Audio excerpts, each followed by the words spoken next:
अस्सलाम वालेकुम फ्रेंड्स, ये है वो पौधा जिसने मेरा दिमाग चकरा के रख दिया। हालांकि पौधों पे रिसर्च करना मेरी हॉबी है। अब इस खूबसूरत पौधे की शक्लो सूरत देखें। इसकी लंबी पत्तियां और इनके गिर्द वाइट कलर का बॉर्डर और रिबन जैसी पूरी शेप इन पत्तियों की, तो ये स्पाइडर प्लांट ही लगता है। मैं भी इसे स्पाइडर प्लांट ही समझती रही। नर्सरी वाले ने भी यही बताया कि ये स्पाइडर प्लांट की बड़ी अच्छी सी कोई वैरायटी है। लेकिन जैसे जैसे ये पौधा बड़ा होता गया, मुझे इसकी हरकतों पे शक होना शुरू हो गया। वो किस लिए कि स्पाइडर प्लांट जो ही थोड़ा सा बड़ा होता है तो उसके अंदर से रनर्स निकलते हैं, जिनके ऊपर स्पाइडर प्लांट के छोटे छोटे से पौधे होते हैं, फूल की तरह से होते हैं। उनको फूलों को अलग कर लें और जहाँ भी लगा दें, पूरा स्पाइडर प्लांट का पौधा तैयार हो जाता है। लेकिन मेरे पौधे ने अच्छा खासा मैच्योर होने के बावजूद इस किस्म के रनर्स बिल्कुल भी नहीं निकाले। तो फिर मेरे जहन में यही आया कि ये पेंडानस होगा, जैसे क्योरा का पौधा बोलते हैं। उसकी शक्ल भी बिल्कुल इससे मिलती है स्पाइडर प्लांट से, लेकिन उसमें से प्लांट्स नहीं निकलते छोटे छोटे, बल्कि जड़ों से उसकी डिवीजन करनी पड़ती है। लेकिन मजे की बात कि ये पेंडानस भी नहीं निकला, बल्कि इसके अंदर से अच्छी खासी टहनियां निकलनी शुरू हो गई और उन पे फूल आना शुरू हो गए, येलो कलर के फूल।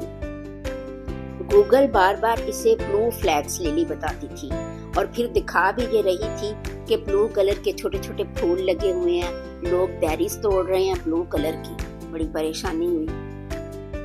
देखें, ये गूगल से ली हुई पिक्चर है और एग्जैक्ट यहाँ पे इस पौधे को ब्लूबेरी फ्लैक्स लिली ही बताया गया। मैं इसको कैसे ब्लू फ्लैक्स लिली मानती, जबकि मेरे फूल तो येलो थे।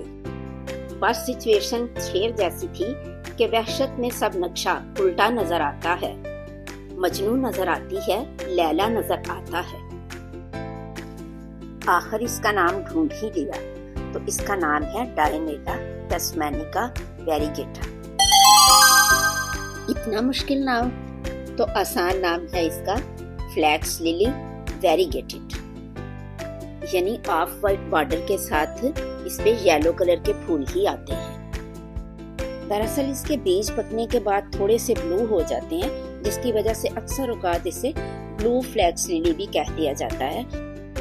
अब बात कर लेते हैं कि आखिर इसमें ऐसा खास क्या है। तो खास तो इसके पत्ते ही हैं, जो इंतहाई खूबसूरत बहुत लंबे पत्ते होते हैं और इनके पत्तों से टोकरियां बनाई जाती हैं। जैसे हमारे यहाँ खजूर के पत्ते से बहुत सी चीजें बनती हैं, तो फ्लोरिडा में इन पत्तों का बहुत इस्तेमाल है इस तरह की छोटी छोटी चीजें बनाने में। और साथ ही पौधे की खूबी ये है कि बारिश हो, सख्त तूफान हो या किसी किस्म की आंधी हो, ये पौधे अपनी जड़ से नहीं उखड़ते, अपनी शक्ल को, अपनी खूबसूरती को बरकरार रखते हैं। दूसरी खास बात इसकी इजी टू ग्रो है और इजी टू मेंटेन है, यानी हम इसको जब भी लगाएंगे तो 100% चांसेस हैं कि ये ग्रो करता है, और धूप में भी और छांव में भी।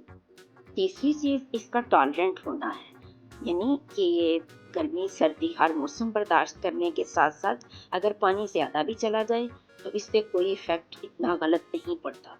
और अगर पानी बहुत दिन ना भी दें तो भी ये पौधा जो है सरवाइव कर जाता है काफी दिन तक। सबसे अहम बात कि स्पाइडर प्लांट की तरह से इसकी जो पत्तियां हैं, इनकी टिप्स वो ब्राउन नहीं होती। स्पाइडर प्लांट में ये भी फैक्ट है कि खूबसूरत पौधा होने के बावजूद उसकी पत्तियां जरा सी धूप लगे तो जल जाती हैं और सारा पौधा जो है वो बदबू लगता है। लेकिन इसमें बड़ी टॉलरेंस है। और आखिरी खूबी इसकी ये है कि जैसी भी मिट्टी हो, क्ले साइल हो या सैंडी साइल हो, ये इसमें चल जाता है। लेकिन वैसे सैंडी सॉइल इसको ज्यादा पसंद है, वहां पे ये ज्यादा थ्राइव करता है। तो अब आ गया है हमारी वीडियो का सबसे अहम हिस्सा कि इस पौधे की हमने प्रोपगेशन कैसे करनी है, यानी एक पौधे से बहुत सारे पौधे कैसे बनाने हैं। तो वो इसका तरीका है रूट डिवीजन से। और देखें, अब आपके सामने माली ने कितनी मेहनत से इस पौधे को गमले से बाहर निकाल लिया है। अब हम इसकी रूट डिवीजन करेंगे, इसकी मिट्टी को खोलेंगे और जितने पौधे हमें चाहिए हम अलग कर लेंगे।